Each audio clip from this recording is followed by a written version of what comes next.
Olá, boa noite a todos. Temos a satisfação aqui de iniciar esse seminário estratégico do curso de extensão em Relações Institucionais e Governamentais, que é uma parceria da ABRIG com o IDP. Esse curso é um curso de 100 horas, que está sendo executado nesse segundo semestre de 2024, e o objetivo é a formação de profissionais que atuam na atividade de relações institucionais e governamentais. Aqui, rapidamente, só para esclarecimento geral, a ABRIG foi fundada em 2007, né, a Associação Brasileira de Relações Institucionais e Governamentais, é uma associação civil sem fins lucrativos, cuja prioridade é promover o debate e o diálogo ético e transparente sobre temas estratégicos da sociedade brasileira, e principalmente na defesa de interesses de grupos, de setores empresariais e de pessoas perante o Estado brasileiro na relação público-privada.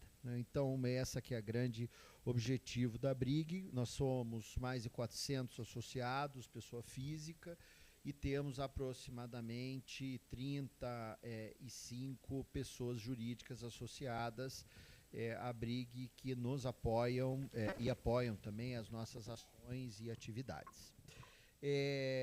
O que é importante a gente destacar aqui, esse seminário, né, a gente fez um convite para vários analistas políticos, né, analistas mulheres, analistas de todas as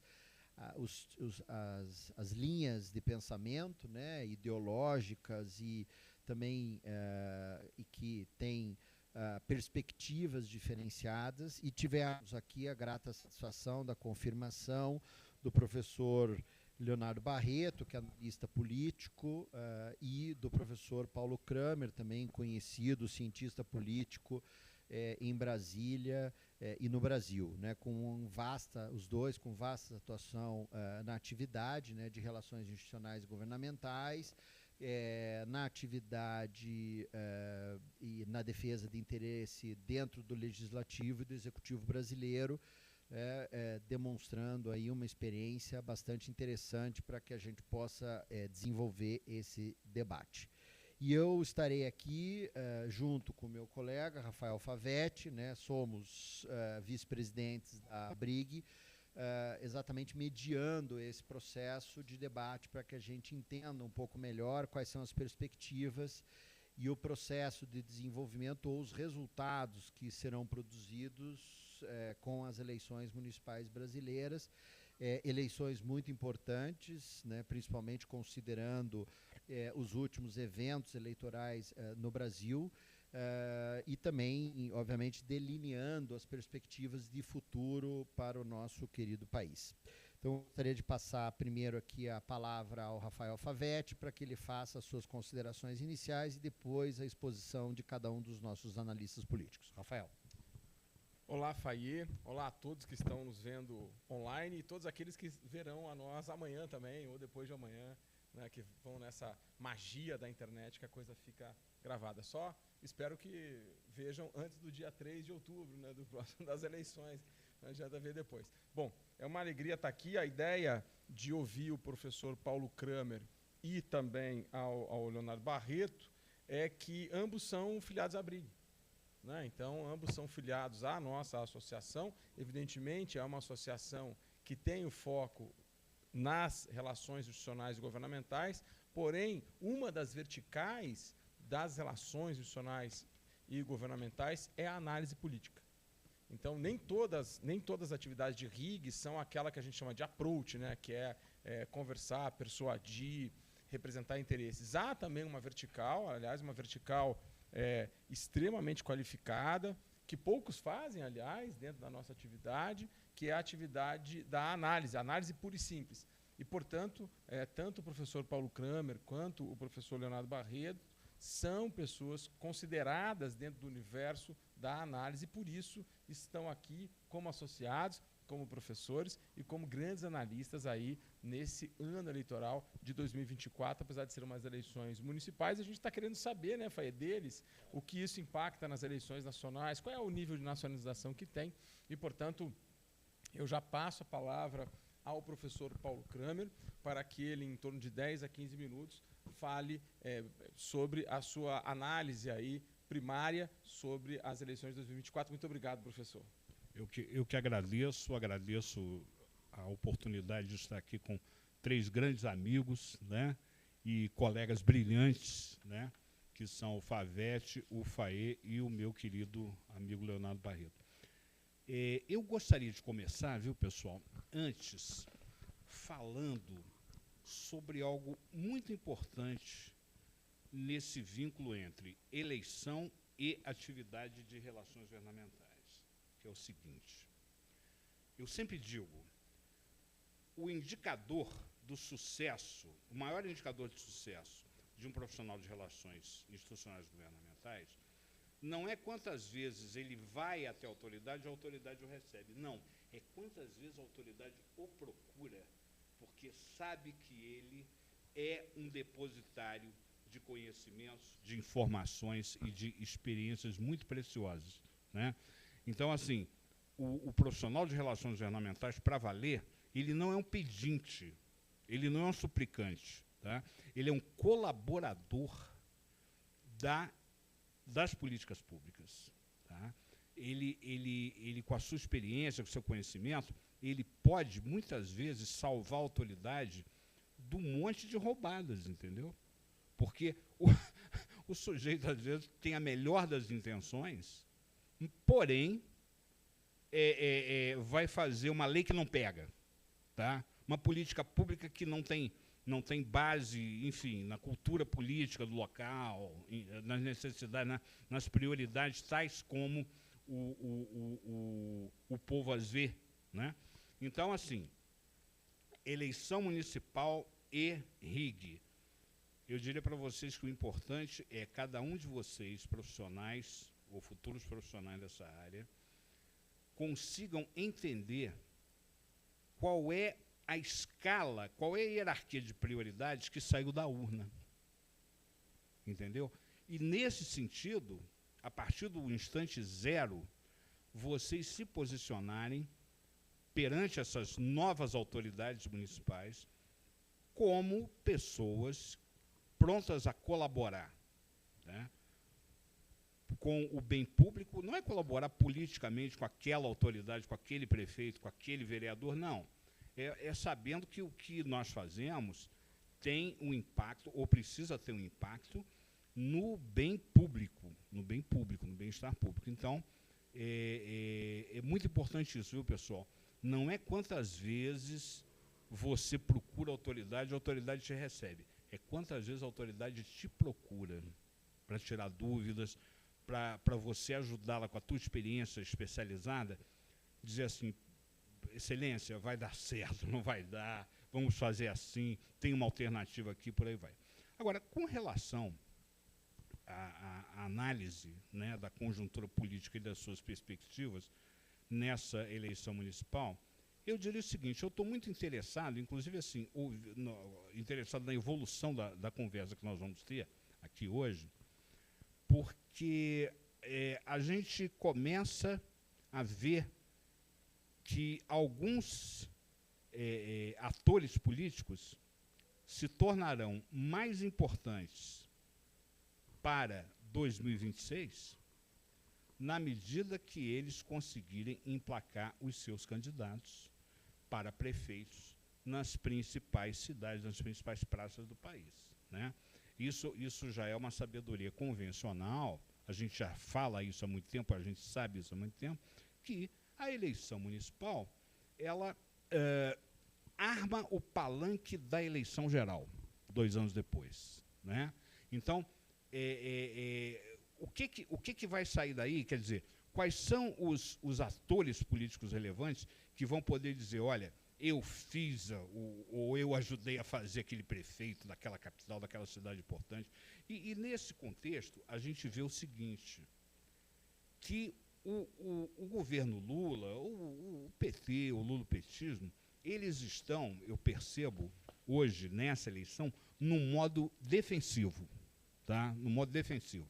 Eles praticamente não têm candidatos preferenciais do PT em grandes capitais. Hoje até numa conversa com o Léo Barreto, pelo WhatsApp, ele me esclareceu, não, Paulo, tem Teresina. Tudo bem, Teresina, né? Com todo respeito ao Piauí e tal, mas não é uma capital tão importante quanto outras que nós conhecemos, pela sua população, etc., né? Pelo seu peso econômico. Então, eles estão no modo defensivo, eu diria um modo de controle de danos, tá? Ao passo que outras figuras políticas, outros atores, estão ou querem que a gente acredite que eles estejam na ofensiva, né? Então, eu vou dar o exemplo mais óbvio aqui, que é o do governador de São Paulo, o Tarcísio Freitas, né? O Tarcísio, ele, sem dúvida alguma, se o candidato dele ganhar, o Nunes ganhar, a eleição está tripolarizada, a gente sabe, né? E eu diria para vocês o seguinte, eu vejo tanta dispersão, tanta divergência nos resultados de diferentes institutos, que eu vou preferir aguardar para ver o que as urnas dizem, sabe? Vou preferir isso porque os institutos aí não é nada contra eles, não. Só estou dizendo o seguinte, eu como analista político fico às vezes desconfortável em perceber que há tanta divergência, né, na colocação de quem é o primeiro, quem é o segundo, quem é o terceiro lugar nessa tripolaridade, né? Mas o Tarcísio claramente. E ao longo da nossa conversa, nós vamos ver outros, né? Eu vi aqui, só fazendo uma observação muito rápida, nesse excelente roteiro que vocês da Briga do IDP me passaram, questões importantes que estão na cabeça do eleitor em várias cidades, como infraestrutura urbana, ambiental, saúde, educação, população em situação de rua, etc. Eu queria dizer duas coisas sobre isso. Primeiro, infraestrutura urbana é um ponto de interseção entre a prefeitura e uma atividade de grande importância na cabeça da população, que é a segurança pública, porque, assim, muito embora a segurança pública não esteja diretamente afeta ao município, né, pela Constituição, a gente sabe que algumas medidas importantes, como iluminação pública, podem contribuir positivamente para a segurança, né? E a outra coisa que eu gostaria de dizer, e talvez isso nos ajude até a ser mais, não é lenientes, a ser mais benevolentes com esse aparente resultado desconexo, disperso das pesquisas, é que a gente aprende com a experiência e com os estudos uma coisa muito interessante, que é o seguinte: às vezes, num município, existe alguma questão que é absolutamente importante, está na cara de quem vai lá pela primeira vez, está na cara do morador, todo mundo sabe que aquela ali é uma questão importante. Agora, se os políticos têm uma tradição de, infelizmente, não resolver aquele problema, o que acontece é o seguinte: o próprio eleitor não acredita no político que vai fazer vai assim, não, eu vou falar da prioridade máxima, digamos que seja a segurança pública, já que falamos aqui. Segurança pública no Rio de Janeiro, tá? Muito bem. O eleitor não acredita. O eleitor não acredita. Então, nesse caso, segurança pública no Rio de Janeiro acaba não sendo um motor relevante para o voto. E veja a situação do Alexandre Ramagem, que é um homem da segurança pública. Mas o eleitor carioca, eu falo isso com um pouco de conhecimento, porque eu sou de lá, eu sou do Rio. O eleitor carioca não acredita mais, tá? Então, são outros fatores que entram em jogo na decisão do voto. Não é aquilo que, aparentemente, é, obviamente, a grande prioridade. Porque se o eleitor estiver desesperançado, vai assim, ninguém resolve isso, entendeu? Ninguém vai resolver. Então, eu vou votar por outros motivos. Quer motivos fisiológicos, quer motivos temáticos, outros temas, entendeu? Mas vai ser assim. Então, eu queria só fazer esse kickoff inicial, esse pontapé inicial, para que a gente, então, possa prosseguir no nosso debate aqui. Muito obrigado. Obrigado, professor. Eu vou passar a palavra para o Leonardo Barreto, também para o seu kick-off. Boa noite, bom dia, boa tarde, né? Dependendo do do horário que você assistir esse episódio. Queria cumprimentar a Brig, o Fayet, o Favete, o Paulo Kramer, né, grandes inspirações, grandes colegas. É um privilégio, né, poder estar tendo esse diálogo com vocês hoje. No caso das eleições municipais, eu estou interessado, principalmente, em duas placas tectônicas do processo político brasileiro que eu estou vendo se movimentarem e com reflexos nas eleições municipais. A primeira é o reflexo do controle que hoje o Congresso tem sobre o orçamento nos resultados das cidades. E por quê? Os deputados e senadores hoje controlam um volume de recursos que, a depender do local, de onde ele vier, de onde ele alocar esse dinheiro, ele é a principal força econômica da região. Né? Vai ter hospital, vai ter delegacia, que só vai abrir por causa dele, ONG, que só vai funcionar por causa dele. Então, desde que o Congresso passou a ter um papel muito importante na distribuição de recursos, a gente tem uma nova relação das cidades com o Congresso Nacional. Né? Eu ouso dizer que se as coisas continuarem dessa maneira, lá na frente, a gente sempre costumou dizer, né, o voto para deputado não é importante, né, o cara não liga para isso e tal, mas lá na frente, o voto para deputado vai ser mais importante do que, muitas vezes, o voto para governador, o voto para presidente, porque é fundamental a alocação de recursos que aquele cara faz. E por que isso me interessa? Me interessa para saber, e aí isso é uma coisa que a gente vai poder avaliar depois, se as prefeituras, se as regiões do país vão começar a refletir o desenho do Congresso. Isso é uma coisa que eu quero ver. Né? É uma coisa que me causa muita curiosidade. Se você vai, inclusive, aumentar uma tendência de distritalização, né, do nosso sistema, com uma representação mais geográfica do que a corporativa ou mesmo a religiosa, em função do efeito dos recursos que o Congresso hoje controla. Não sei, né, como é que isso vai acontecer, em que dimensão isso vai acontecer, mas é uma curiosidade que eu tenho. E aí, se a gente começar a ter um espelhamento do Congresso nas eleições municipais, a gente pode acreditar que o efeito daqui a 2 anos vai ser o mesmo. Né? Um espelhamento do Congresso, no Congresso, dos resultados das eleições municipais. Né? Então, esse é um evento que me chama muita atenção. E pelo que eu tenho visto, né, de pesquisas, e aí eu tenho agregado por volta de 600 e tantas pesquisas, né, que estão disponíveis. O que a gente está vendo? Duas coisas importantes. Tá?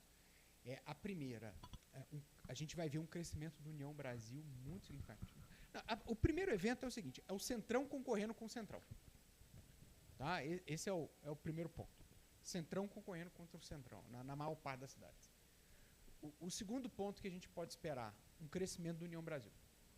Isso vai estar retratado. Um terceiro ponto, algum reflexo da polarização das eleições municipais. Tá? Então, a gente vai ver, sim, um crescimento do PL, bem significativo, e a gente vai ver uma recuperação do PT. Não tão grande, até porque a gente tem que pensar que a base de comparação do PT já é muito baixa, né? Porque ele teve um desempenho muito ruim na última eleição.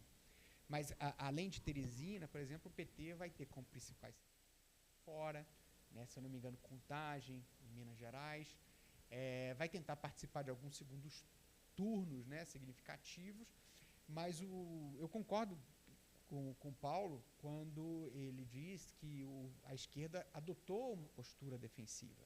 Né? E vai ter que encarar alguns resultados muito desagradáveis, como, por exemplo, a possibilidade da gente ter um segundo turno em Fortaleza entre 2 candidatos de direita. Né? Hoje, há essa possibilidade, assim como há essa possibilidade em São Paulo também, não é? Há essa possibilidade em Belo Horizonte. Então, eu acho que essa vai ser uma eleição repleta de recados, né? Repleta de recados que vai fazer muita gente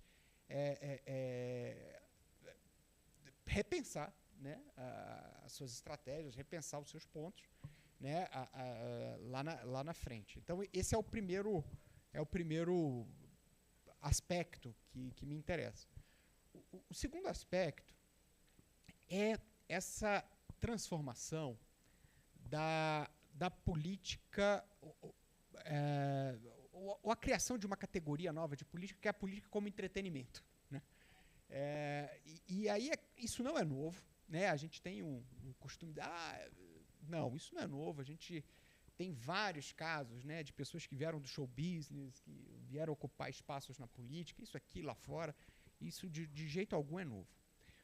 O que é novo, talvez, seja uma diferença geracional, né, de uma turma do show business analógico com o pessoal do show business digital, né? E aí eu acho que não é coincidência que a cadeirada da eleição de São Paulo tenha acontecido entre dois representantes do show business, né? O nosso amigo da Atena e o Pablo Marçal, e dois caras de universos completamente, do ponto de vista geracional, de dinâmicas absolutamente diferentes, né? O da Atena, daquela mídia tradicional, da televisão, né? do controle total sobre as mensagens que são enviadas, e o Pablo Marçal do caos que é a internet, né? Do caos que são as redes sociais.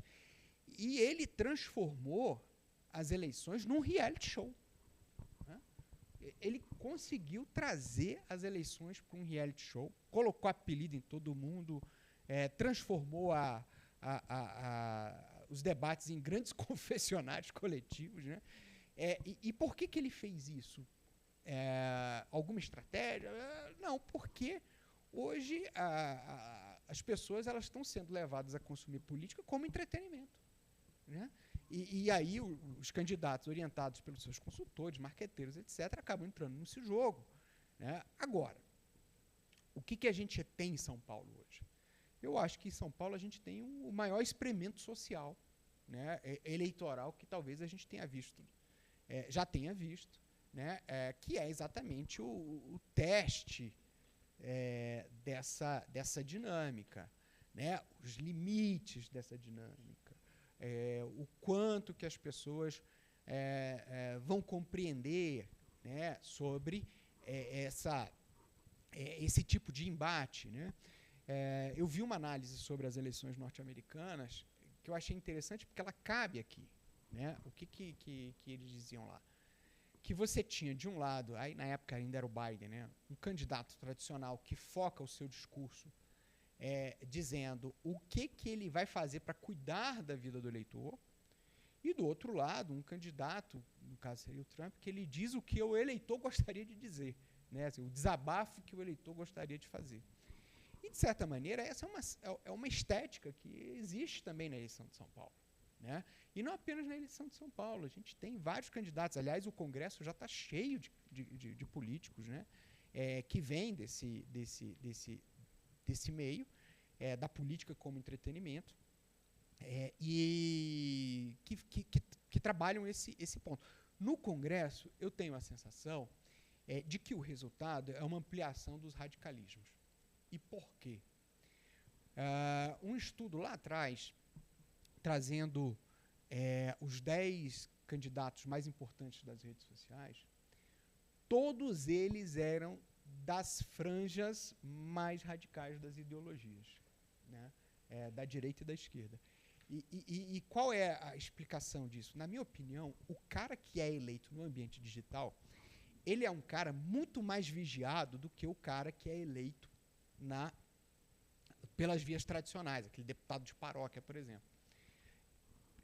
Por quê? Porque ele é um cara que está o tempo todo tendo que sinalizar para as redes sociais, né, sinalizar para o público digital, etc. E esse cara, se ele fizer algum tipo de transação para o centro ou para o outro campo, ele corre o risco de ser fulminado. E aí eu acho que o maior exemplo é a Joyce Helsman, né, que vem de um desempenho de mais de 1 milhão de votos numa eleição para 15 mil em outra, porque mudou de campo.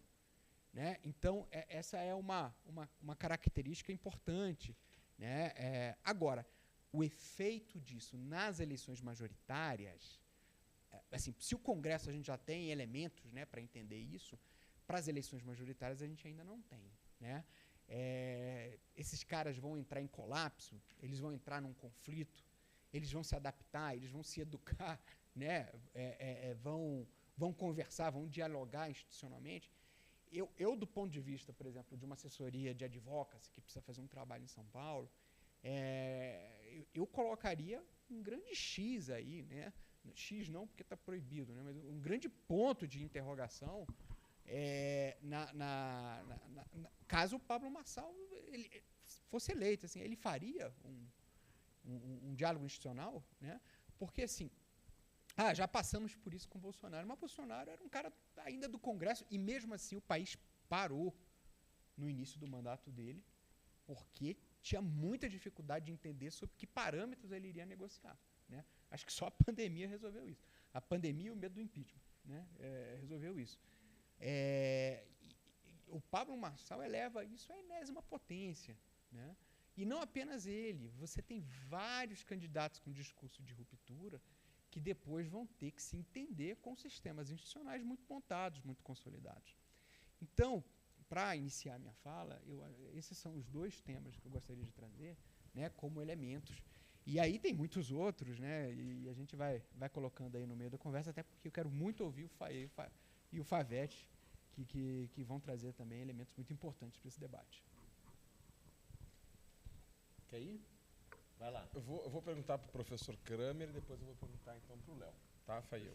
O Fayet e eu aqui estamos de moderadores. A gente está aqui para extrair de vocês aqui. Provocados.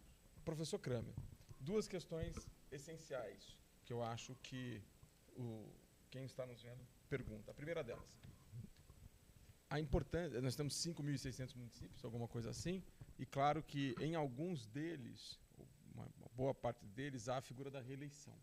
Né? Qual é a importância para o eleitor de uma cidade do prefeito que é bem avaliado ou mal avaliado ser reeleito ou não, e se isso dialoga de alguma maneira com a questão partidária ou ideológica, no seguinte sentido. Sua fala e a do Léo, a sua trouxe uma questão partidária, e a do Léo do Leonardo Barreto, trouxe uma questão de uma nova ideologia cyber.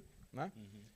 Porém, há espaço, me parece, na imensa maioria dos municípios do Brasil, especialmente aqueles que têm reeleição, o eleitor está meio assim, em outra banda. Se o cara é bom, ele vai ser reeleito. Ou não. Ou realmente o partido é que vai ditar os rumos das eleições no Brasil, os partidos, o mundo virtual. Essa é a pergunta para o senhor. Olha, o Favete, eu diria que os eleitores já se acostumaram, desde que a reeleição foi adotada e se institucionalizou, os eleitores eles já percebem o mandato como durando não 4, mas 8 anos, como uma eleição para consagrar, né, o incumbente no meio. O recall. Né? É óbvio que a gente precisa atentar para essas novas tendências apontadas pelo Léo, né, de como é que isso pode balançar esse equilíbrio. Né? Quer dizer, como é que esses políticos que até então vinham sendo reeleitos e depois, quando não podiam mais ser reeleitos, botavam a mulher, o filho, a sogra, né, tudo isso, como é que esse pessoal vai resistir à avalanche digital? Sabe? Como é que vai resistir à avalanche digital? Porque pode ser que isso também traga uma renovação que não é necessariamente uma coisa boa, tá? Mas pode trazer, sim, uma renovação e um monte de caras novas. E aí, mais uma vez, os nossos profissionais de relações governamentais nas grandes cidades vão ser obrigados a lidar com isso. Eu estou doido para ver, o Léo Barreto também tocou nisso, eu estou doido para ver como é que os representantes de vários interesses vão negociar com um prefeito como Pablo Marçal. Porque uma coisa é verdade, né?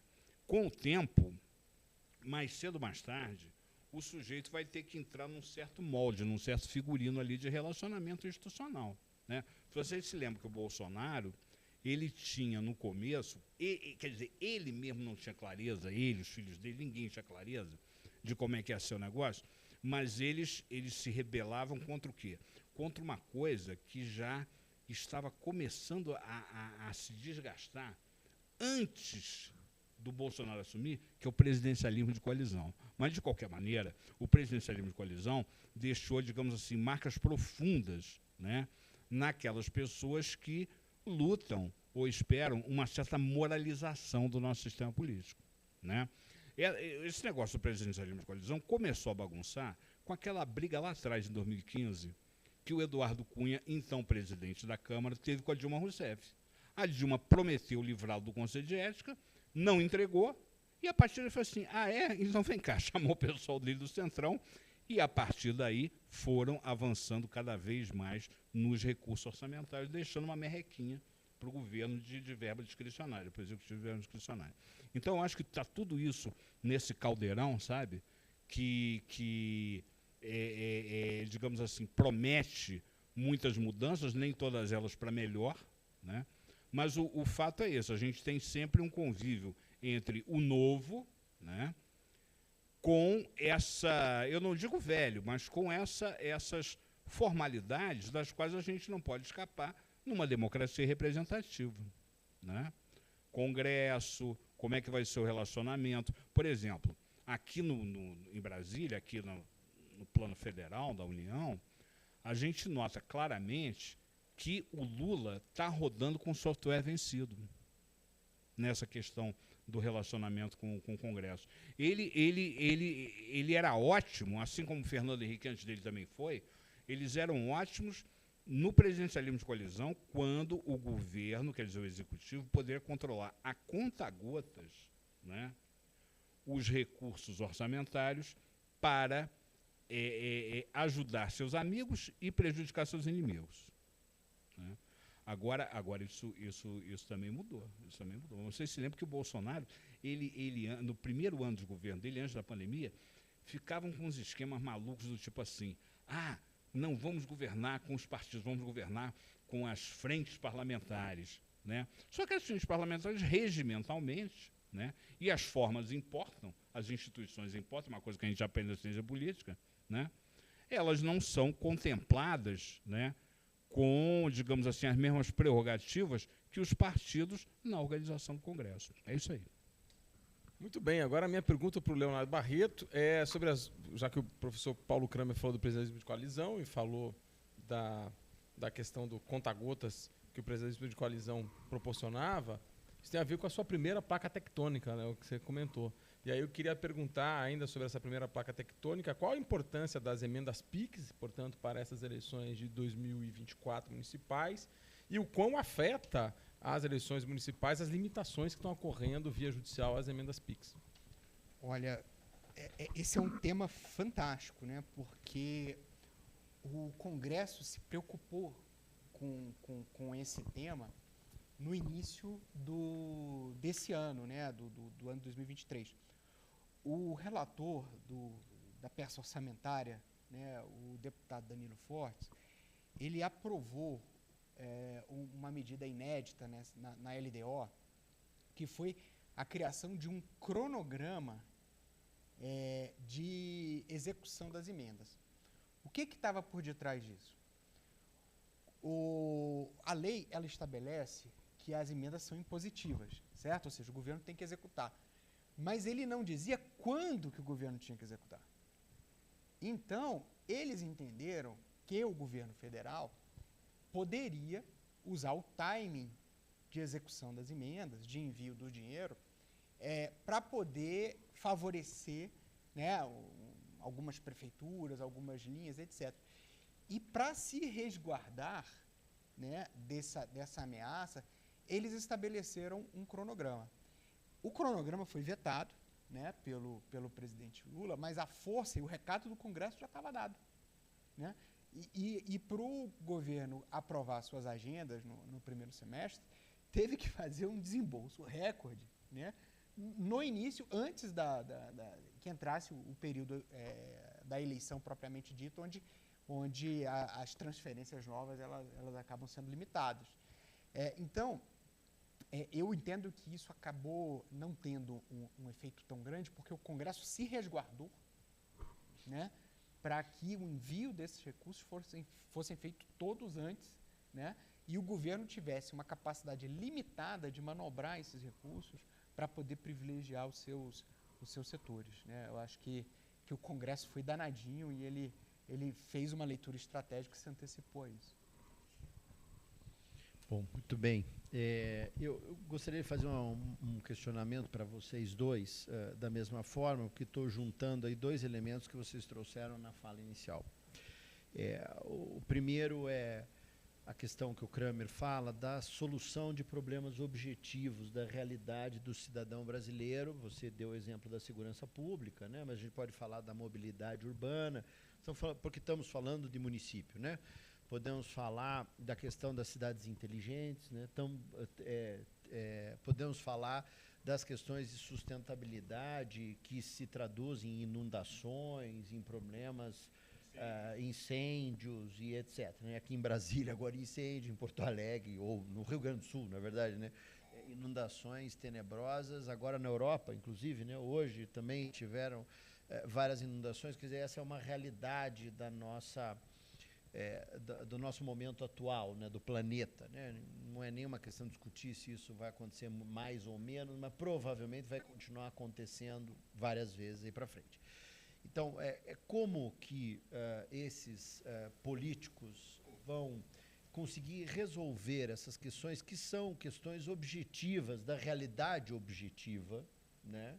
Portanto, que precisam de gestão, de tomada de decisão, de projetos, de dinheiro, né, para resolver, considerando esse novo perfil de uma grande parte dos políticos, que é esse político produzido ou reproduzido no caos das redes sociais, em que ele não tem a prática da decisão, da gestão, do projeto, do ponto de vista do seu ordenamento da realidade, né? Porque a gente sabe que não adianta, eu sempre brinco muito com você fazer um bolo de chocolate, você precisa se planejar, uma hora você tem que ir no supermercado, comprar o chocolate, sentar lá, olhar uma receita, quer dizer, você não faz assim, da forma instantânea como a internet, né? Em que você cria lá uma tese e diz que vai solucionar um monte de coisa com narrativas e nada acontece do ponto de vista da realidade. Acontece no mundo da ilusão das pessoas ou, né, do imaginário. Então, a minha pergunta é como que esses políticos, de fato, vão resolver, porque eu acho que essa é uma primeira eleição que tem este caldo que vocês dois trouxeram, diferenciado das outras eleições municipais, mas que, diferente das eleições federais, é um problema que bate a porta do cidadão todo dia. Porque o problema da eleição do Lula com o Bolsonaro, essa última, de fato não tem uma influência, um impacto no dia a dia das pessoas. Dessa eleição municipal terá no futuro, próximo, quer dizer, no ano que vem. Então eu gostaria da análise de vocês, mantendo a ordem. Paulo, se você puder fazer uma primeira análise, te agradeço. Obrigado, Fainha. Olha só,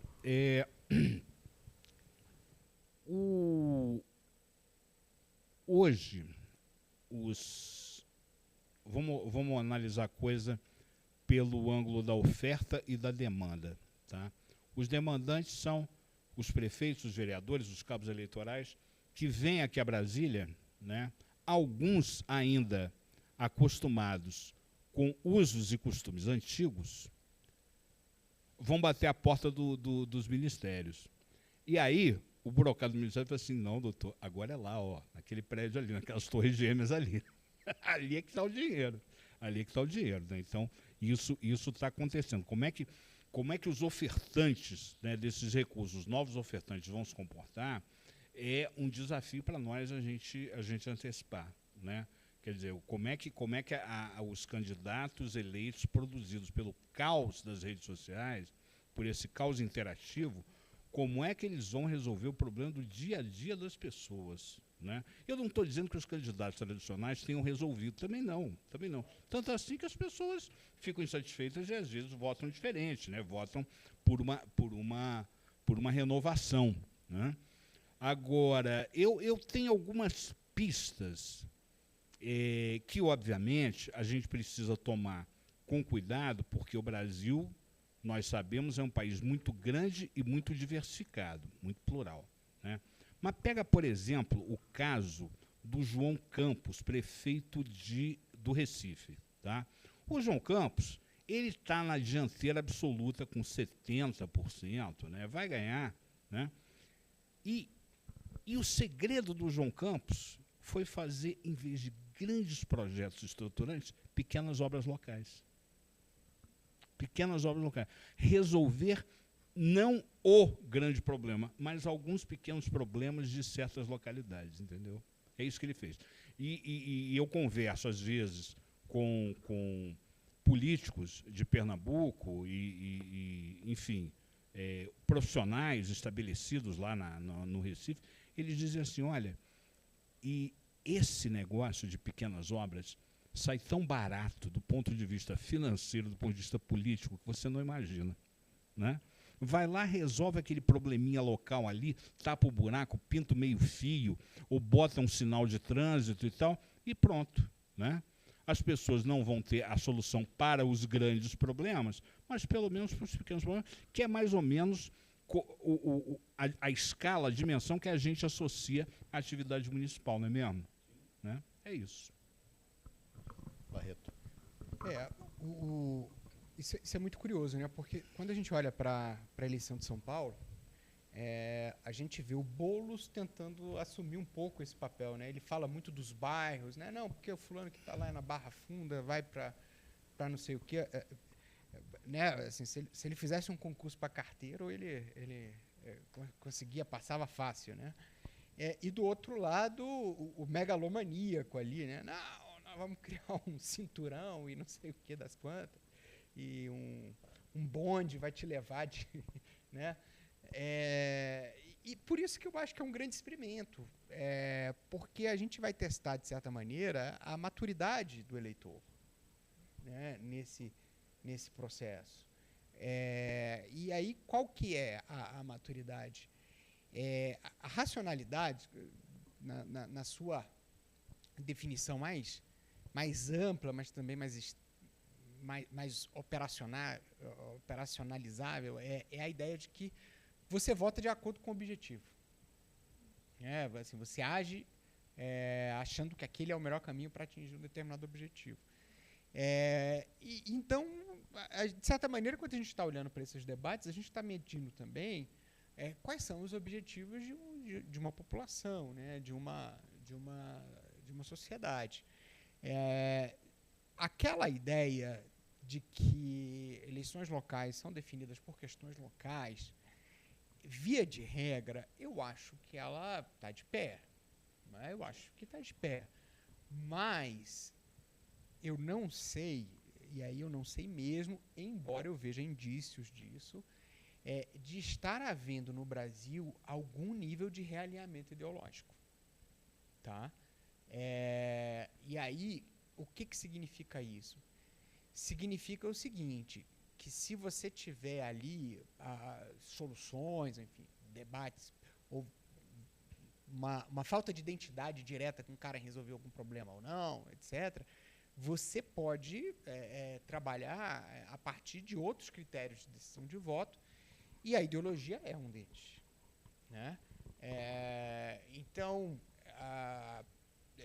eu percebo que, especialmente no crescimento esperado do PL, mas também do União Brasil, né, que a gente não pode se esquecer, foi resultado da fusão do PSL, que elegeu Bolsonaro, com democratas.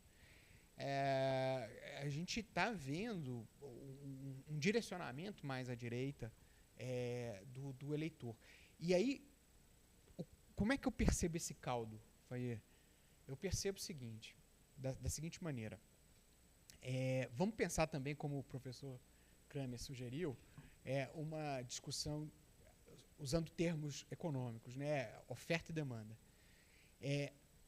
Os eleitores, eu acho que a demanda de candidatos, né, da direita hoje ela é maior.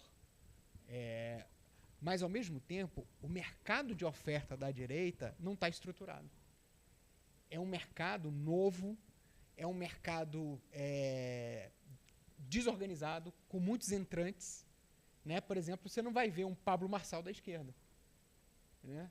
Isso não vai acontecer. Aí, na esquerda, o que a gente tem? Eu acho que aí é um problema diferente. A demanda está mais fraca e o mercado de oferta é super consolidado. Né? Assim, o PT domina, né, o debate. Quem faz uma discussão paralela, o PSB e o PDT, só conseguem entrar quando você tem arranjos regionais que permitem isso. Né? O caso da família Gomes, lá no Ceará, o caso da dinastia Campos, lá a Raiz Campos, né, lá em Pernambuco. Mas eles não entram. O PSOL é um desafiante, né, nesse processo. Se vencer com Boulos vai ser uma coisa extraordinária para o partido, né, vai ter assim, uma responsabilidade muito grande. Deve perder Belém, que é a outra capital que governa hoje. Né. Então, assim, aí eu vejo as diferenças. O mercado, a demanda de políticos de direita crescente, mas a oferta está totalmente desorganizada, o que permite, né, com que uns Pablos Marçais, uns Datenas venham aí tentar ocupar esse buraco. Né? E, do outro lado, a esquerda sofrendo o oposto. Assim, um mercado, uma demanda, mesmo que o Lula tenha sido eleito em 2022, né, uma demanda mais fraca.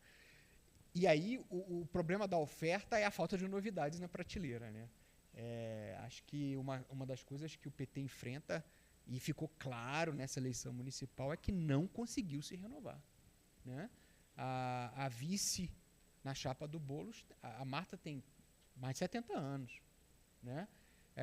O PT tentou emplacar vices no Recife, né? Tentou emplacar vices em outras cidades importantes, porque sabe que não tinha candidaturas fortes o suficiente para poder fazer face. Então, assim, o que está mostrando, o que a gente está vendo, é a esquerda com uma dificuldade de renovação, e aí a gente pode discutir os motivos pelos quais, né, se chegou nesse ponto. Favete, eu vou pedir licença, porque aí para você, para fazer uma complementação dessa reflexão, que eu acho que é importante que vocês estão trazendo, considerando essas possibilidades de resultado das eleições municipais, me parece que vocês estão indicando que há um movimento de consolidação do centro no Brasil, enfraquecendo os extremos. Nós começamos um movimento na direita com um extremismo maior da direita, né, que foi representado pelo Bolsonaro, mas hoje acho que até o movimento do bolsonarismo prescinde do próprio Bolsonaro, né? Ele é um movimento de direita que vem vindo mais ao centro, né, tanto na figura do União Brasil, quanto do PP, quanto do próprio PL, né? E também a própria extrema esquerda perde força por essa hegemonia do PT, né, que é um partido que começa também lá atrásão, né, mais à esquerda, mas hoje muito próximo do centro, né, já desde o governo Lula, né, do 1 e 2 do governo Lula, né. Então há um processo de centralização da política brasileira. Me parece que vocês estão indicando isso. Me corrijam se eu estou errado, dando uma enfraquecida nos dois extremos e diminuindo a força do pêndulo, né? E aí a minha pergunta na questão das próximas eleições de 2026, qual é o impacto disso nas eleições gerais. E aí em 2 focos, no executivo, na majoritária do executivo, que é o presidente da República, e no legislativo, que a próxima eleição é demais importante, porque nós estamos falando de 2/3 do Senado e, obviamente, toda a Câmara de Deputados. Eu gostaria da análise de vocês em relação a isso. Muito bem. Olha, eu vou pegar aqui a partir dessa colocação muito interessante que o Leonardo fez, da desorganização da oferta da direita. Tá? Você veja o seguinte, esse movimento rumo ao centro, ao qual você se referiu, ele já foi percebido como uma necessidade, como uma prioridade, pelo Bolsonaro. Né? Tanto que quem ele está apoiando não é o candidato dos sonhos dele em São Paulo. Né? É o Ricardo Nunes. Né? Agora, por outro lado, o bolsonarismo raiz se sente muito atraído pelo outsider, né, que é o Marçal. Se sente muito atraído, né, quer dizer, o Marçal é que revive o extremismo antigo do bolsonarismo. Né? E por isso é considerado por muitos eleitores como mais autêntico. Né? Mas, veja, eu acho que o movimento que o Bolsonaro está fazendo em relação ao centro, é um movimento correto no sentido que ele sabe que sem o centro você não governa. Sem o centro você não governa. Né? A não ser que você queira fazer uma aposta no inesperado, né? Que é como seria uma aposta no Marçal. Né? Então, eu diria para você o seguinte, uma parte da direita já se convenceu disso, que é preciso rumar ao centro. Né? Mas a outra parte, provando que a direita está, digamos assim, dividida e desorganizada, né, ainda não aceita isso. Ainda está naquela fase, como disse bem o Léo no começo, ainda está naquela fase do desabafo. Você está entendendo? Assim, eu não quero que esse cara resolva o problema para mim. Eu quero que esse cara reflita a minha profunda indignação com tudo isso que aí está. Né? Então, isso... Quais os reflexos disso na composição do próximo Congresso? Eu diria para você o seguinte, que a tendência conservadora vai se acentuar, sabe? Vai se acentuar, mesmo com essa importância permanente do Centrão, que aqui é simbolizado com partidos como União Brasil, Republicanos, PP, né? Não esquecendo que esses partidos também têm seus candidatos mais à direita, né? Mais à direita. Eles permitem ali, dizem que dos atrativos, não é? De um dos candidatos à presidência da Câmara, que é o Antônio Brito, do PSD, é justamente essa coisa de que ele se dá bem com todo mundo. Ele dá espaço, inclusive do partido dele. Ele fala assim, esse cara é muito radical, deixa ele. Ele tem lá os compromissos dele, a base dele, deixa ele. Entendeu? Então é um sujeito que dialoga, não é, com essas coisas todas. E eu acho que esse diálogo vai ser muito importante. Vai ser muito importante porque nós teremos, eu prevejo, um Congresso mais conservador, né? Um Congresso mais conservador, com todas as consequências que isso pode trazer, não apenas para o funcionamento do Congresso, mas na relação do Congresso com o Executivo e agora com esse novo poder moderador que nós temos, que é o Judiciário. Né? É isso. Olha, é legal porque a gente, desde o início do debate, está fazendo um caminho, né? E aí a gente chega num ponto da trilha, né, que a gente não sabe o que tem do outro lado. Mas nesses dias eu estava conversando com o deputado Alceu Moreira, né, que teve lá no podcast que eu participo, que é o Capital Político, e a gente conversando, fazendo essa mesma trajetória, né, e a gente chegou lá no momento assim, olha, talvez o radicalismo ele realmente fique, né, nas eleições majoritárias, porque aí tem um apelo maior, etc. Tudo bem, desde que o Congresso continue governando. Né? Porque nesse desenho, o governo, o Congresso, é a grande vacina contra o radicalismo.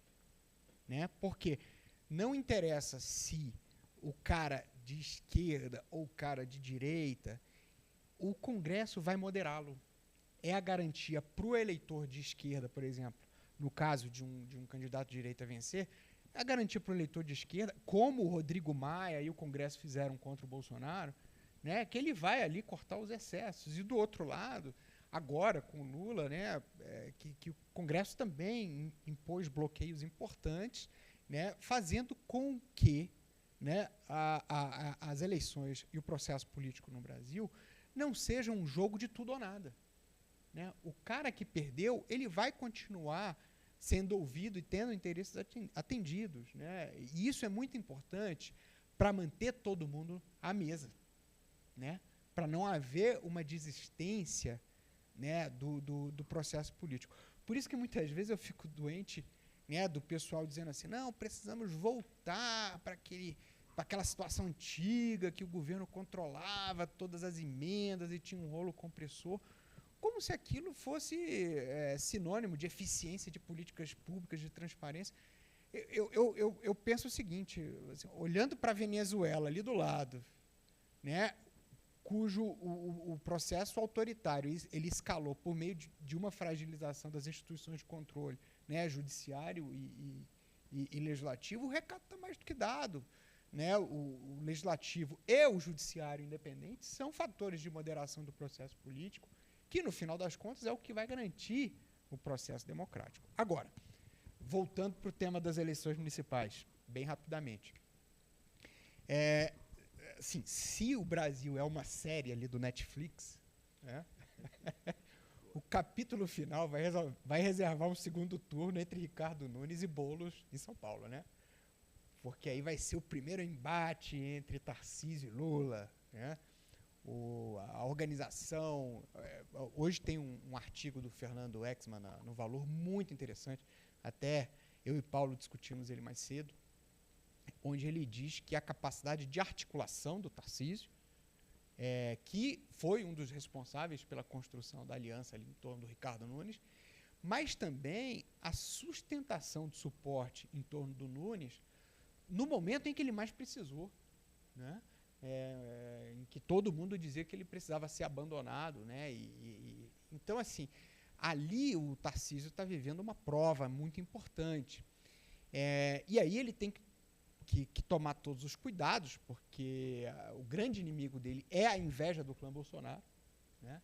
Que pode realmente comprometer a percepção dele, por isso que ele nem pensa em em eleição nacional, ele está certo, né? Ele precisa se concentrar na reeleição para não dar margem, e se ele tiver que ser candidato, as pessoas saem daqui e vão lá buscá-lo, né? Eu acho que essa é a dinâmica que ele está esperando, que pode acontecer. Então, assim, se o Brasil é uma série do Netflix, a gente vai terminar essa série numa grande disputa ali entre Boulos e Nunes, Tarcísio, Bolsonaro / Lula, num segundo turno, né?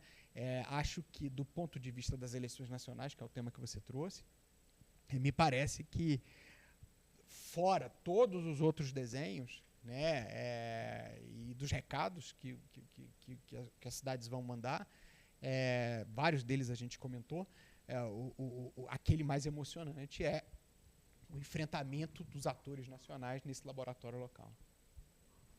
Legal, eu quero aproveitar essa situação então que vocês dois trouxeram e trazendo a construção de novas lideranças de potência maior através das eleições municipais. Um caso interessantíssimo é o caso de Macapá, por exemplo, onde o prefeito não tem apoio de um dos principais senadores do Brasil, que é o senador Davi Alcolumbre, também nem de Randolph, que é importantíssimo para a governabilidade, e tem impressionantes mais de 80% de aprovação. É um negócio assim escandaloso. Isso evidentemente, me parece que ele é um grande candidato a vir a senador. E aí vai ser aqueles senadores que, quando chegam, a gente mas nunca ouviu falar nesse cara, porque a gente não estava ligado nas eleições municipais e como elas constroem lideranças com potência, né? E nesse sentido, eu quero perguntar para os dois a seguinte questão. A construção de lideranças com potência nacional, ela demora muito tempo. Né? Vou começar pelo ex-presidente Bolsonaro, que foi 30 anos deputado, elegeu 3 filhos, elegeu ex-mulher, né? Colocou a atual mulher numa posição de relevância no seu próprio partido. É uma coisa muito demorada, assim, é muito, muito longo. Não preciso falar do presidente Lula também, que é uma coisa longa, demorada e etc.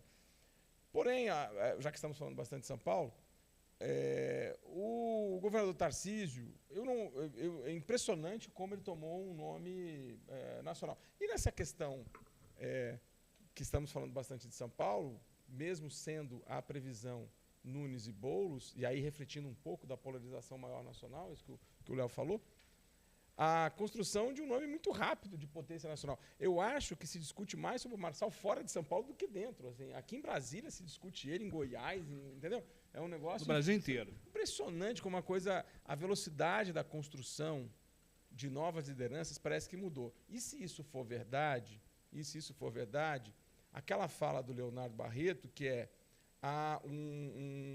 uma entre-safra geracional para a esquerda, ao passo que na direita não. Ao passo que na direita a colheita tá alta. Né? Se na primeira pergunta, se é isso mesmo na esquerda. Por que isso acontece? Porque o Lula ainda é quem faz a sombra, né? Ele é o grano pinus iliotis, em que nada cresce embaixo, ou não, ou é a deficiência partidária, por causa da ascensão tremenda do PSOL sobre o PT em determinadas áreas da sociedade. E para o lance da direita, Bolsonaro ficou incomodado bastante, né, com essa coisa de Marçal. Isso não é mais uma pessoa que... Marçal me parece que não é uma pessoa que rivaliza com Bolsonaro, como fez outros que tentaram uma projeção na direita, como foi Witzel, como foi Dória e etc. Né? Ele já se estabelece como suplantar mesmo. E sem um discurso militarizado, sem um discurso teológico, outro tipo de discurso. Então, eu queria ouvir de vocês um pouco sobre a construção de lideranças com potência nacional através das eleições municipais. Bom, essa rapidez com que o Tarcísio se afirmou como uma liderança de potencial nacional forte, né, tem a ver com a própria tecnologia que hoje domina a política, que é a tecnologia das redes digitais. Tudo acontece muito rápido, o spam, né, um intervalo de fixação da atenção das pessoas é cada vez menor. A gente que dá aula sabe disso, né, as pessoas se concentram cada vez menos. Então tem que ter aquela coisa, a ânsia da novidade. Eu concordo com você. Hoje, o Brasil, recentemente eu falei isso numa entrevista, o Brasil hoje só tem 2 assuntos. É Pablo Marçal e incêndio. Entendeu? Não tem mais nada. Não tem mais nada. Voltou para a prisão, entendeu? Tem temas aí subsidiários, como, por exemplo, o tigrinho das apostas, né, e tal. Mas, pô, você pega... É impressionante como é que a eleição de São Paulo, obviamente, sempre foi uma cidade importante, há muito tempo é uma cidade importante, mas é impressionante como dessa vez, né, ela nacionalizou de tal maneira que os outros candidatos em outras capitais só falta fazer assim: ei, tem eu também, não esquece de mim, entendeu? Eu também estou concorrendo. Nós temos eleições aqui também, entendeu? Mas nacionalizou, não tenha dúvida. Agora, eu me pergunto o seguinte: se essa consolidação de lideranças, que, como você disse, sempre foi algo muito demorado, né, eu não sei se, sob o impacto das novas tecnologias digitais, esse tempo também vai se acelerar. O que a gente sabe é que quem obteve o poder não quer largar, né? Não quer largar dele. Então, assim, essa coisa de voltar ao tempo em que o Executivo dominava o orçamento da União, esquece. O Legislativo nunca mais vai conceder isso. Entendeu? Vai ter que ser... os próximos presidentes vão precisar se adaptar a essa coisa. Isso é uma coisa, só rapidinho, sem te interromper, professor. Relembrando que, quando está gravando, um dia anterior, foi assinado a nova lei da desoneração, que prorroga a desoneração, que foi criada no governo Dilma. E hoje virou uma pauta contra o governo. Exatamente. Ninguém quer largar, né? Exatamente, porque aquilo ali foi aquela mentalidade da política econômica dos puxadinhos, né, como a gente dizia, do governo Dilma, mas que a pandemia acabou tornando uma coisa essencial, né?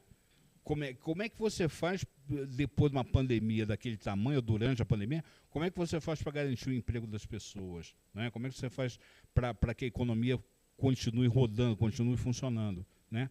Então, hoje, essa questão da desoneração virou, você tem razão, uma grande arma empunhada pela própria oposição, né, contra o governo, porque o governo, ele tem, isso é meu entender particular, não sei se vocês concordam comigo, o Haddad, é óbvio que ele representa, né, na visão popular, é uma coisa mais limpinha, você tá entendendo? É uma coisa mais, tipo assim, é um petismo menos tigrada, você está entendendo? Uma coisa mais benigna, né?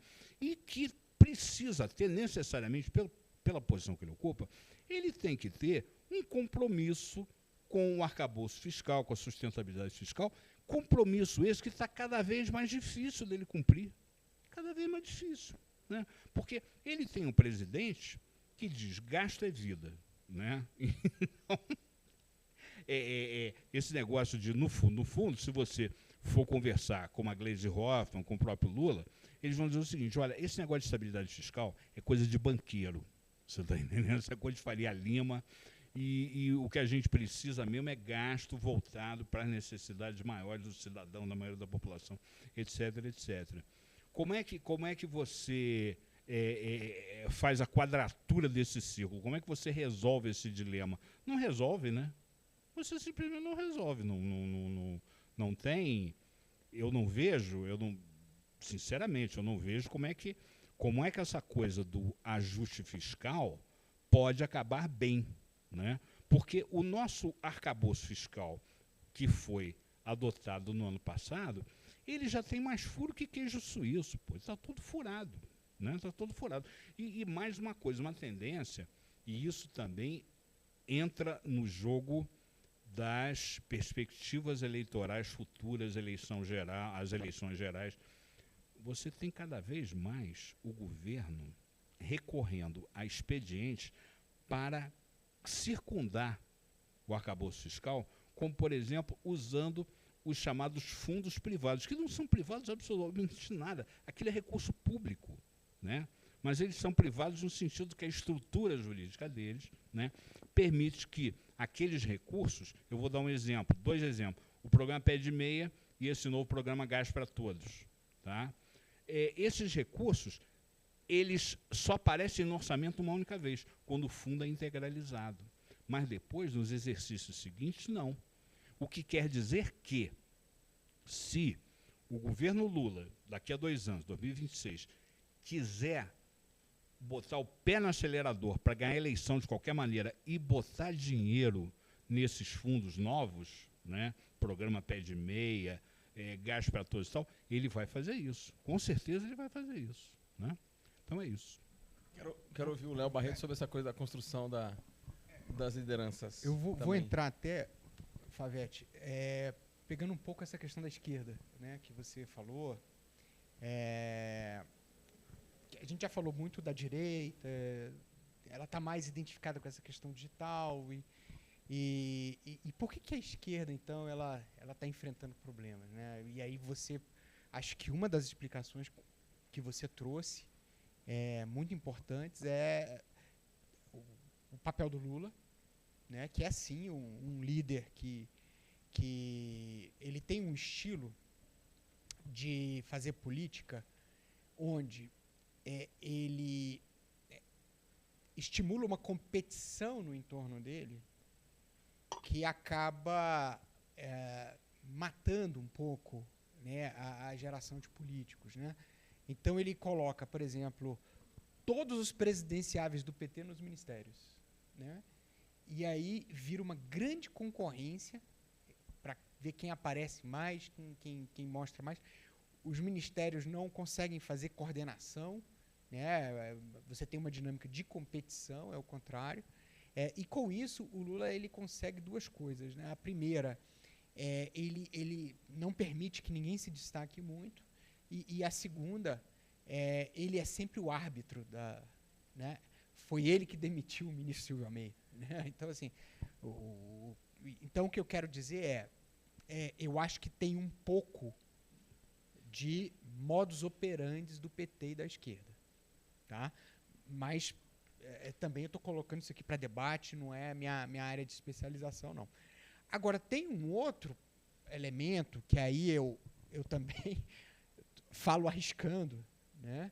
Considerando que isso aqui é um espaço de liberdade que a gente conseguiu construir e sustentar. Eu não sei se a linha identitária da esquerda ela prejudica nas eleições majoritárias. E por quê? Porque ela teria, assim, com toda a importância e todos os ganhos e avanços que a esquerda identitária trouxe, ela tem uma característica que eu acho que prejudica a esquerda nas eleições majoritárias, que é o seu caráter atomizador. Por exemplo, se a gente pega a esquerda clássica, que fala de classe, você está abarcando uma quantidade enorme de pessoas. Você está falando de conceitos de justiça social, questões universais que vão trazer um ganho, etc. E tal. Quando a esquerda traz a questão do identitarismo, que cresce na medida em que a União Soviética e o marxismo entram em colapso nas universidades, por exemplo, foi a porta de saída para muita gente marxista, né? Você tem um discurso atomizador, porque você precisa falar para identidades cada vez mais específicas. E aí, ao invés de fazer... É claro que você tem um discurso amplo da igualdade e do respeito todos perante a lei, mas você tem que atomizar o discurso. Esses dias eu estava conversando com um colega de um ministério, né, da burocracia, acho que até dos direitos humanos, e aí eles estavam comentando do parto que foi criar um edital lá para um programa, porque eles não queriam deixar nenhuma identidade de fora, e eles não conseguiam simplesmente terminar o edital. Então, o que eu quero dizer é o seguinte, você tem uma atomização do discurso, você precisa falar para nichos cada vez menores. E aí, aquele cara que é o eleitor mediano, né, ele olha e diz assim, pô, mas esse governo não fala para mim. Né? Essa é uma discussão que nos Estados Unidos existe desde os anos 70, né? A revolução das massas, tem lá uma turma, e eu acho que isso é um ponto que talvez tenha afetado. Talvez essa ideia, né, assim, eu tenho um grande analista e jornalista político chamado João Bosco Rabelo, que é um cara que eu escuto muito, ele diz assim, talvez o erro do PT nesse aspecto foi essa era uma agenda puramente de Congresso, puramente legislativa, e quando você traz para o Executivo, isso te solapa as bases. Né? Mas, de novo, é uma hipótese, né? E de maneira alguma faz um julgamento do mérito da agenda, mas sim do resultado disso em processos eleitorais majoritários. É uma hipótese que eu estou levantando para a gente discutir se é verdadeiro ou não. Eu estou aqui como moderador, então Fayet e eu, a gente tem que falar menos e perguntar mais. Mas eu queria te ouvir nessa, porque você tem uma experiência acadêmica nisso. Não, sim, aliás, você tem bastante coisa para contrapor e também para apimentar aqui a conversa, desde que o professor Paulo Kramer falou do arcabouço fiscal, que parte dessa esquerda que o Leonardo Barreto está comentando não queria este arcabouço fiscal, ela não chamou de calabouço fiscal, aliás, chamou de calabouço fiscal. Né? A rigor, a gente não tem ainda nenhum projeto de lei que tente mudar a Lei Complementar 200, o que, na verdade, você tem são artifícios, né, na verdade, de nomenclatura, ou de sair do chamado ajuste orçamentário para a receita primária, mas isso é um debate muito técnico. O ponto aqui, acho que o grande ponto, talvez, que eu chamaria mais atenção do professor Paulo Kramer é a necessidade de governos em geral, seja ele municipal, estadual ou federal, gastar. Não que, lógico, um debate é a concepção keynesiana da liderança do Estado para a promoção do desenvolvimento. Isso ok, beleza. Mas, por outro lado, também, acreditar que estados não vão gastar, o governo Bolsonaro prova que não é assim, que também teve gastos, evidentemente, senão como é que ia lidar com a pandemia? Né? O governo que fez a lei da responsabilidade fiscal, o governo Fernando Henrique, também teve gastos até com o ProER, até para salvar o sistema financeiro. Então, me parece que, de certa forma, está às vezes escondida num debate sobre o orçamento, isso é, especialmente como ele deve se pagar, sem trazer questões bem mais tormentosas como MMT, a moderna teoria monetária, que bate com... Não é bem esse o ponto é outro. O ponto é, todo e qualquer governo, seja de direita ou seja de esquerda, tende a gastar. Ponto. Quanto menos endividado ele é em moeda exterior, ele também vai gastar.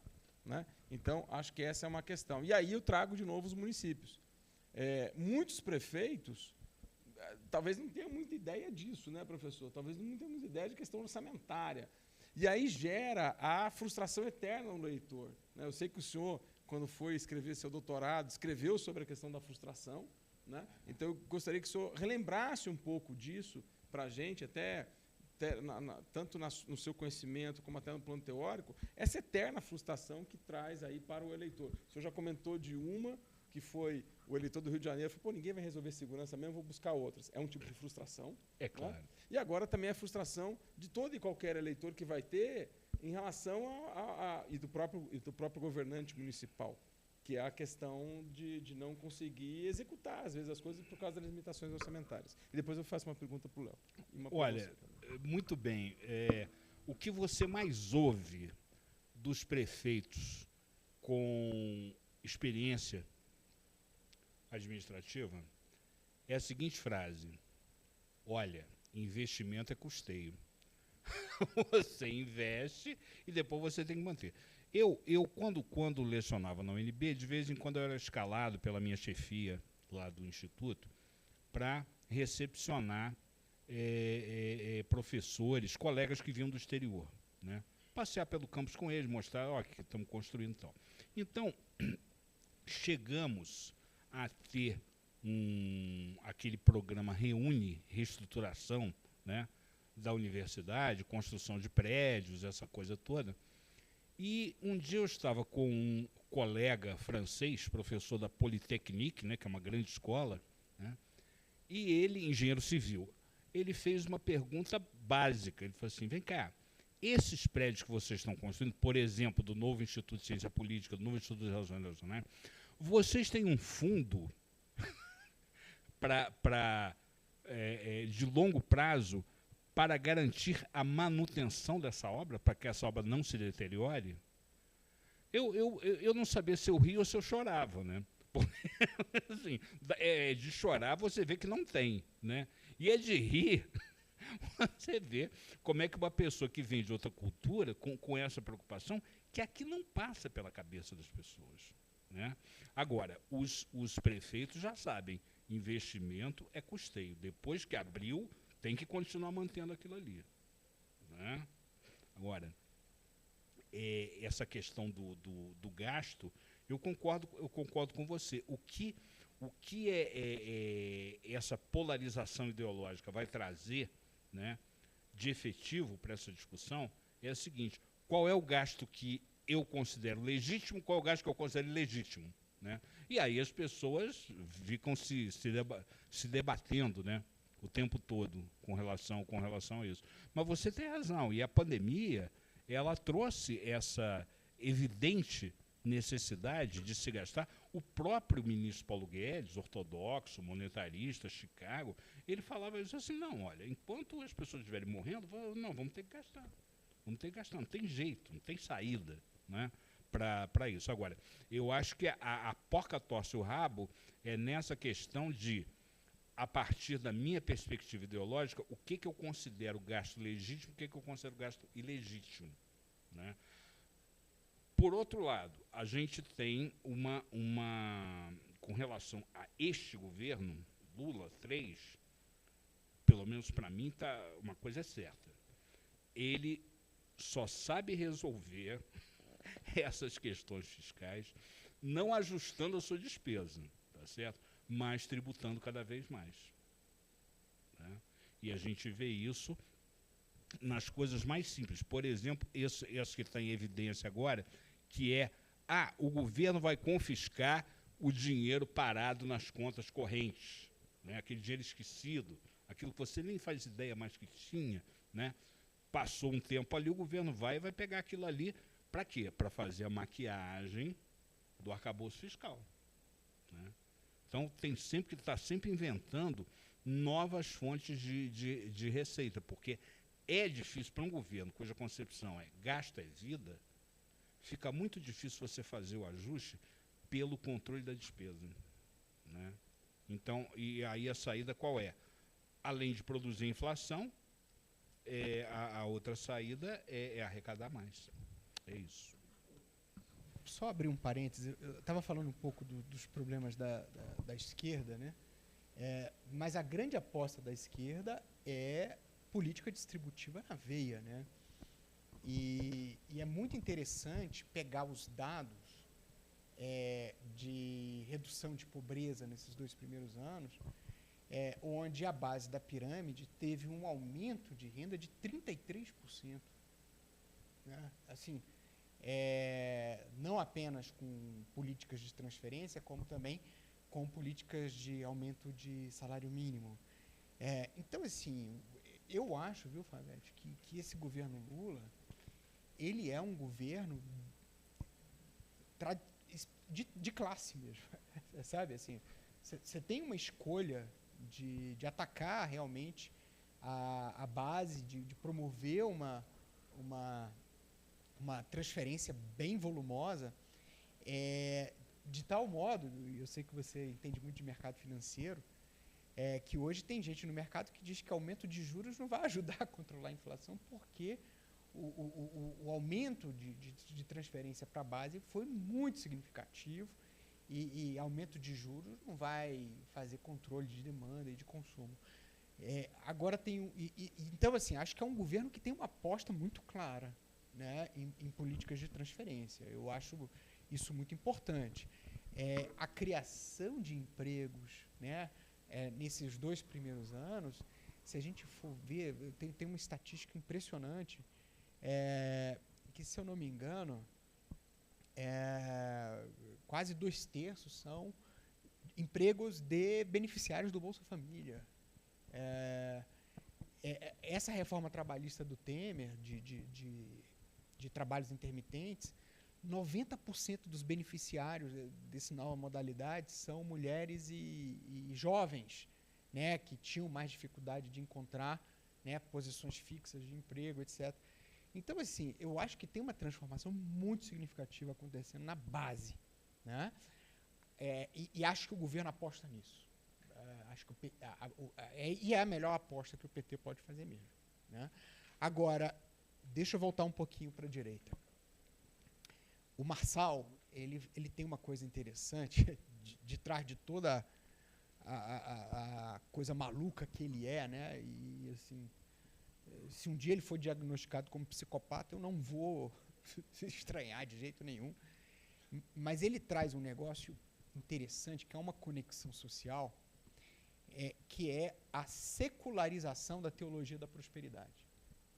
Sabe? E desmilitarização do patriotismo. Também, assomado, né? Exato. Então, assim, ele tem uma conexão social e ele traz, por exemplo, essa discussão do orçamento quando ele fala disso, né?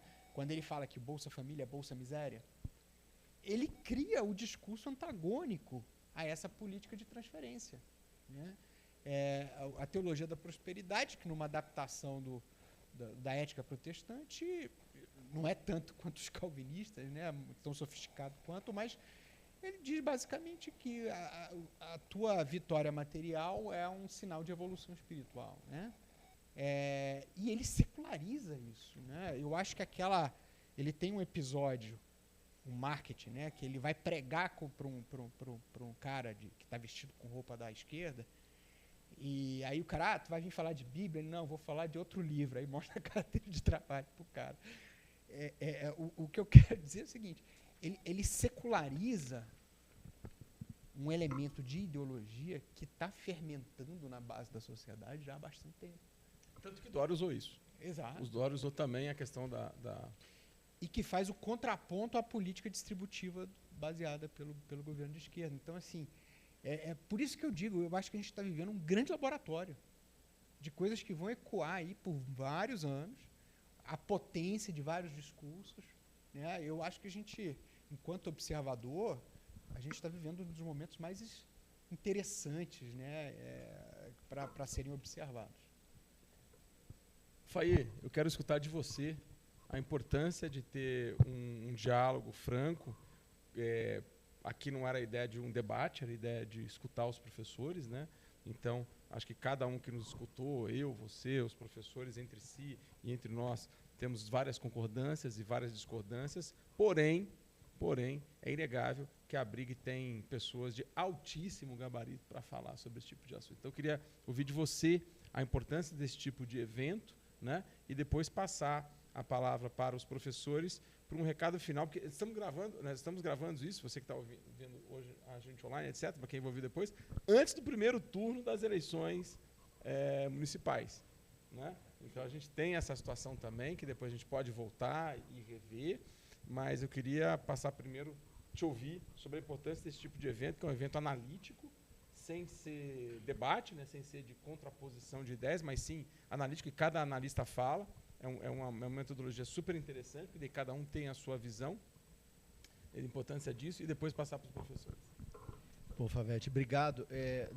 Esse tipo de evento, esse tipo de discussão, eu acho que ele é muito importante por 3 fatores fundamentais. O primeiro é que, de fato, um país, uma nação, não se constrói desenvolvida se não for com o desenvolvimento do conhecimento estruturado, né, e de uma reflexão madura, né, e, de preferência, não representada por cadeiradas, né, que essa sociedade constrói para as soluções das suas mazelas, né? Todo dia a gente tem questões e problemas a resolver, tanto do ponto de vista familiar ou empresarial, ou mesmo de nação, do estado, do município.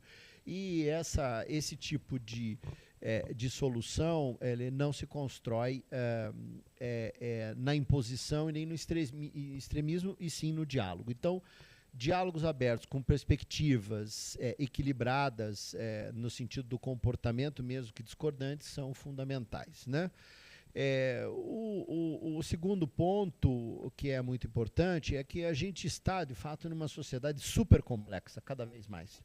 Então, essa questão que o Barreto trouxe da atomização, né, da perspectiva da narrativa da esquerda, bem como também as tendências da direita, que a gente está falando aqui, são reflexos de uma sociedade cada vez mais complexa em função da conjuminação de fatores ou variáveis, que é a quantidade de população, que cada vez nós temos maior, cada vez uma implementação de tecnologia e, portanto, de variáveis diferenciadas, as redes sociais, por exemplo, né, a tradução disso, né, que é o conhecimento humano transformado em produtos que nós usamos para nos comunicar, para nos expressar, para nos relacionar e etc. Então, esse é uma questão fundamental, porque se nós estamos utilizando produtos complexos com variáveis decorrentes do nosso conhecimento aplicado na engenharia, na física, na política, etc., obviamente, não são soluções mágicas ou frases feitas em 3 segundos ou 30 segundos de televisão ou de internet ou 140 caracteres de qualquer rede social que vão resolver coisas, né? Então, as redes sociais, elas são importantes para o processo de tendência, etc., mas objetivamente, sobre a realidade objetiva, elas resolvem muito pouco, e nós temos que entender isso no Brasil com um processo de maturidade da nossa democracia. E o terceiro ponto, que eu acho que é fundamental também desse diálogo, é que, de fato, precisamos enfrentar a nossa realidade daqui, do Brasil. Né? Em determinados outros momentos da história se falou que o Brasil importava soluções e etc. Nós podemos até usar como benchmark, como referência, como estudo, mas objetivamente nós precisamos resolver o problema da mobilidade urbana, a questão de segurança pública, ou da sustentabilidade, ou de questões de cidades inteligentes, dada a nossa realidade e a realidade da nossa população, com as dificuldades ou com as facilidades, qualidades, virtudes e defeitos que nós temos como cultura formada por esse arcabouço. Então, esse enfrentamento da realidade, ele se dá a partir do diálogo e da audição, né, de pessoas como o querido Paulo Kramer, como você, Favete, como o Léo Barreto, no sentido de trazer elementos que compõem o novo conhecimento e, portanto, o encaminhamento de novas soluções. Então, a BRIG traz essa perspectiva, o curso de extensão também é para isso, né? E por isso que a gente está aqui até essa hora e depois vai disseminar isso nas redes sociais. Então, eu só tenho a agradecer a participação de todos e, como você muito bem falou, Favete, encaminhar aí para as palavras finais e dizer que a gente terá ainda mais 3 seminários, né, nesse curso, que a gente vai fazer na mesma modelagem de outras, obviamente, de outros temas, né, como o protagonismo feminino, como a questão das eleições americanas. Nós queremos fazer um sobre o resultado das eleições americanas, que são eleições que, apesar de estar em outro país e de ter outras características completamente diferentes, são eleições que têm um impacto importante para o nosso país, né, porque é um dos maiores parceiros comerciais da história do Brasil, né, desde sempre, né. Então, agora tem a China também, mas os Estados Unidos sempre foi um dos primeiros, agora talvez esteja em segundo ou terceiro. Então, isso é fundamental para nós, para que a gente encaminhe essas questões e vá dialogando e construindo soluções para o nosso querido Brasil. Favete. É isso. Então, professor, agora Paulo Kramer, para suas palavras finais. E quão o senhor coloca de importância das eleições municipais para 2026? Bom, eu gostaria, antes de mais nada, de reiterar as palavras que acabaram de ser ditas pelo Faê, no sentido de que vocês, profissionais ou futuros profissionais de relações governamentais e institucionais, são, antes de mais nada, profissionais do diálogo. E o diálogo não se desenvolve sem o paralelo desenvolvimento da nossa capacidade de escuta, não é? Que é outra coisa muito importante. E botem isso na cabeça de vocês. Eu serei, como profissional de relações governamentais, tanto mais útil e bem-sucedido, quanto mais eu for capaz de atrair para minha sala a autoridade que vem me procurar por causa da minha reputação, por causa da minha capacidade profissional, por causa do meu espírito público, para pegar insights, ideias e sugestões. Então, essa é a primeira coisa muito, muito importante. Agora, se é verdade que, se ainda é verdade, né, no meio de tantas coisas que mudam, né, se ainda é verdade que as eleições municipais preparam o cenário, montam o coreto, como eu costumo dizer, para a eleição geral, né, a gente vai ter uma eleição geral também tão ou mais animada que essa. Não, quando eu digo que é animada, não quer dizer que é boa, não, tá? Né? Mas que é movimentada, não há dúvida alguma, né? E podemos aguardar, então, mais emoções, mais e maiores emoções para a próxima eleição. Era isso. E eu quero agradecer mais uma vez aos organizadores por essa oportunidade de estar aqui com 3 pessoas tão queridas, né? O Favete, o Faê e o Léo Barreto. Obrigado, professor Léo. Vou na linha que vocês trouxeram sobre a importância do diálogo, lembrando do Santo Agostinho, que tinha uma coisa interessante, né? Ele dizia assim, a verdade só é alcançada pela conversa sincera, pelo diálogo sincero entre bons amigos, né?